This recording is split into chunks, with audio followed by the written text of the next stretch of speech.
Good morning बच्चों, कैसे हैं आप लोग। उम्मीद करता हूं आप सब लोग स्वस्थ होंगे। तो हम आ गए हैं क्लास 11th इकोनॉमिक्स की दूसरी वीडियो के साथ। उम्मीद करता हूं पहली वीडियो हमारी काफ़ी पसंद आई होगी आपको। मार्क्स किस तरह से बटे हैं वो सब क्लियर हो चुका होगा। तो इस बार हम आ गए हैं पहले लेसन के साथ, जिसका नाम है इंट्रोडक्शन। इसमें हम सबसे पहले टॉपिक्स टू कवर डिस्कस करेंगे और उसके बाद उन टॉपिक्स को डिटेल में डिस्कस करेंगे। तो चलिए बगैर टाइम वेस्ट किए हम शुरू करते हैं अपना वीडियो। तो चलिए बच्चों शुरू करते हैं लेसन इंट्रोडक्शन में कि कौन कौन से टॉपिक हैं जो हमें पढ़ने हैं। तो इसमें कुछ टॉपिक है जो मैं आपको बताऊंगा, वही टॉपिक इस लेसन में पढ़ने हैं। तो हम लिख लेते हैं टॉपिक्स, थोड़ा इधर से, टॉपिक्स टू कवर। इसमें पहला टॉपिक जो हमें पढ़ना है वो टर्म्स है, टर्म्स टू रिमेंबर। इसमें 3 टर्म्स हैं जो हमें पढ़ने हैं। पहला इकोनॉमिक्स, इकोनॉमिक्स क्या होता है। दूसरा स्कैरसिटी, तीसरा चॉइस। इनके बारे में पढ़ना है। दूसरा टॉपिक है जो हमें पढ़ना है वो है micro economics. Micro economics, micro economics में हमें पढ़ना है पहले इसकी मीनिंग ऑफ माइक्रो इकोनॉमिक्स। दूसरा पढ़ना है हमें डेफिनेशन ऑफ माइक्रो इकोनॉमिक्स। तीसरा हमें पढ़ना है variables.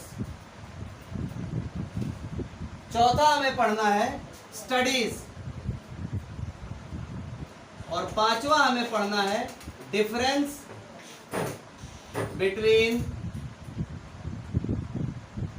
Micro and macro economics.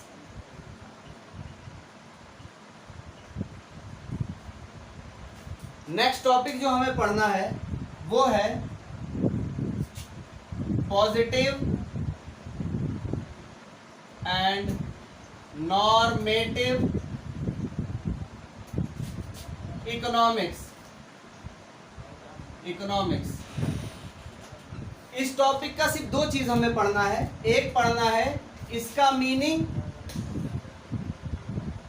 और दूसरा पढ़ना है इसका कैरेक्टरिस्टिक्स। उसके बाद लास्ट टॉपिक है जो हमें पढ़ना है वो है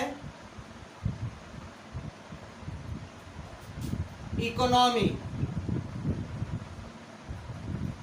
इकोनॉमी में हमें 2 चीजें पढ़नी है। एक मीनिंग ऑफ इकोनॉमी और दूसरा पढ़ना है टाइप्स।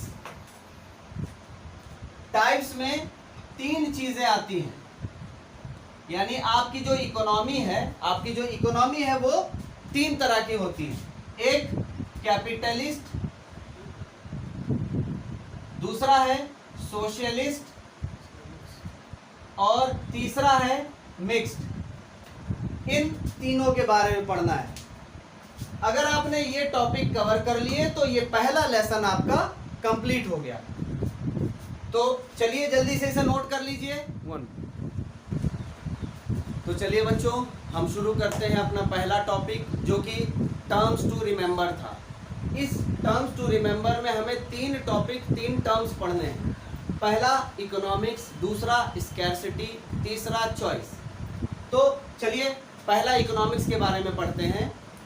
बेसिकली इकोनॉमिक्स क्या है। इकोनॉमिक्स एक ऐसा सब्जेक्ट है जिसमें हम मिनिमम इनपुट से मैक्सिमम आउटपुट कमाना सीखते हैं। यानी किस तरह से हम चीज़ों को मैनेज करें, किस तरह से हम कम खर्च करके ज़्यादा ज़्यादा फ़ायदा कमा सके।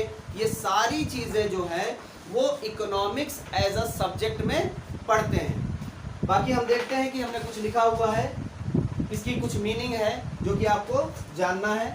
पहला, अगर हम देखें dictionary meaning of economics refers to science which studies human activities relating to wealth।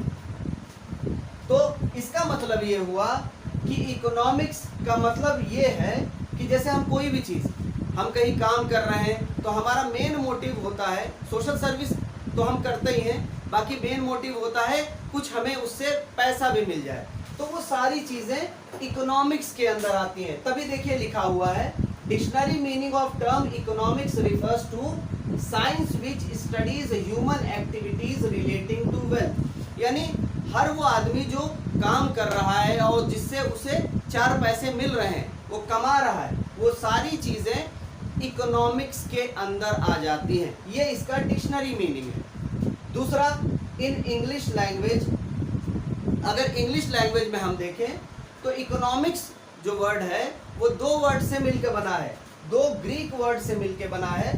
पहला ओइकोस, जिसे कहते हैं, जिसका मतलब है हाउस होल्ड, और दूसरा है नेमी, जिसका मतलब है मैनेजमेंट। अगर दोनों को मिला दें, together they mean management of house hold, यानी घर को किस तरह से ढंग से मैनेज करना, ये भी इकोनॉमिक्स सब्जेक्ट के अंदर हम पढ़ते हैं। इसलिए, और ऐसा क्यों करते हैं, क्यों हम किसी भी चीज़ को आराम से हमें सही से मैनेज करना पड़ता है, क्योंकि हमारे जो डिमांड है, हम जो मांगे करते हैं वो बहुत ज़्यादा है। हमें ये भी चाहिए, हमें ये भी चाहिए, हमें ये भी चाहिए, लेकिन हो सकता है जितने हम डिमांड करें उतना प्रोडक्ट मार्केट में अवेलेबल ना हो जो फुलफिल हो सके। तो इसका मतलब ये हम कह सकते हैं, human wants are unlimited but to satisfy them are limited और स्कैर्स। यानी हम मांगे तो बहुत रख सकते हैं, लेकिन वो पर्याप्त ना हो, वो उतना क्वांटिटी में ना हो जो कि हम वो पूरा, हमने जितनी भी चीज़ें डिमांड की वो सारी चीज़ें हमें मिल जाएं। इसलिए हम कह सकते हैं कि हमारे जो वांट्स हैं वो अनलिमिटेड हैं।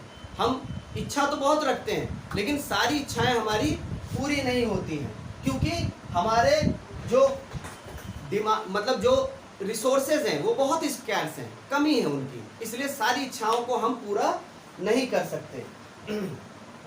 The means are called wealth, यहाँ पर मीन्स का मतलब वेल्थ, पैसे से है। Each household like to so utilise its wealth as to satisfy most of its want और मैक्सिमाइज इट्स सेटिस्फैक्शन। इसलिए हाउस होल्ड, यानी हम लोग, हाउस होल्ड में हम सब लोग आते हैं, वो अपने पैसे को, अपने वेल्थ को इस तरह से खर्च करते हैं जिससे कि वो ज़्यादा से ज़्यादा सेटिस्फैक्शन गेन कर सके। नॉर्मल सी चीज़ आपको मैं फिर से समझाता हूँ एक बार, कि जैसे नॉर्मल सी चीज़ है कि जैसे हमें 10 रुपये खर्च करने हैं, तो हम चाहेंगे कि वो 10 रुपये ऐसी जगह पर मैं खर्च करूँ जहाँ से मुझे सबसे ज़्यादा फ़ायदा हो सके, सबसे ज़्यादा फ़ायदा हो सके। तो वो चीज़ इकोनॉमिक्स के अंदर आती है। इकोनॉमिक्स एक ऐसा सब्जेक्ट है जो हमें बताता है कि किस तरह से हम कम खर्च करके और ज़्यादा से ज़्यादा फायदा कमा सके। ये सारी चीज़ें इकोनॉमिक्स में। तो फाइनली आप इकोनॉमिक्स के बारे में, इकोनॉमिक्स की को समझा सकते हो। फाइनली आप कह सकते हो, economics is the human behaviour concerned with the allocation of scarce means in such a manner that consumers can maximise their satisfaction. यानी इकोनॉमिक्स स्टडी करता है ह्यूमन बिहेवियर को, और उस ह्यूमन बिहेवियर को स्टडी अगर करता है तो वो क्या देखता है, एक इंसान के बारे में या कई सारे इंसानों को जब वो देखता है तो वो क्या देखता है, वो ये देखता है कि किस तरह से इंसान अपने पैसों को बहुत सही जगह पर खर्च करता है, जिससे कि अगर वो 100 रुपये खर्च कर रहा है तो उस 100 रुपये से उसे 200, 300, 400 के बराबर सेटिस्फैक्शन मिले।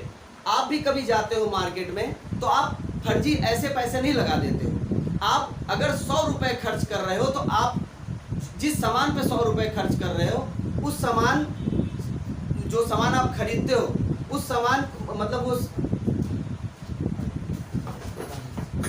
जल्दी जल्दी करो हाँ, तो जो सामान आप खरीदते हो वो सामान आपको सही लगता है मार्केट में, आपको लगता है कि ये 100 रुपये खर्च किया मैंने तो मुझे 200 का फायदा हो रहा है, मुझे ज़्यादा का फायदा हो रहा है। अगर जिस समय आपको ये लग जाए कि 100 रुपये खर्च करके मुझे 50 रुपये के बराबर का फायदा हो रहा है, तो आप उस चीज पर अपना पैसा खर्च नहीं करोगे। इसी को कहते हैं इकोनॉमिक्स। इसीलिए यहाँ पर इस बात को कहा गया है कि इकोनॉमिक्स ह्यूमन बिहेवियर को स्टडी करता है और वो ये देखता है कि किस तरह से एक ह्यूमन कम पैसा खर्च करके और ज्यादा से ज्यादा फायदा कमाता है। इसी तरीके से एक producer can maximise their profit. Producer भी जो गुड्स एंड सर्विसेज प्रोड्यूस कर रहा है, वो भी क्या करता है, वो भी जो अपना पैसा लगाता है, रॉ मटेरियल में लगा रहा है, प्रोडक्शन करने में लगा रहा है, तो अगर वो 10 रुपए लगा रहा है तो वो चाहेगा कि मुझे 15 रुपए मिले रिटर्न में, 20 रुपए मिले रिटर्न में, 30 रुपए मिले रिटर्न में। तो वो कभी ऐसा काम नहीं करेगा कि अगर वो 10 रुपए लगा रहा है तो उसे 5 के बराबर रिटर्न मिले, 2 रुपए रिटर्न मिले। वो चाहेगा कि जो उसका लागत है वो निकल आए, प्लस अलग से कुछ प्रॉफिट और भी जुड़ जाए। इसी को इकोनॉमिक्स कहते हैं। फाइनली मैं आपको ये बताना चाहूँगा कि सिंपली अगर पूरे इस मीनिंग का जिस्ट आप देखें तो सिंपल इसमें यही बताया गया है कि इकोनॉमिक्स एक ऐसा टर्म है जो ये बताता है कि किस तरह से हम मिनिमम इनपुट करके मैक्सिमम आउटपुट कमा सके, चाहे वो कंज्यूमर हो चाहे वो प्रोड्यूसर हो। तो आपको ये बात समझ में आ गई होगी, तो जल्दी से इसे नोट कर लें।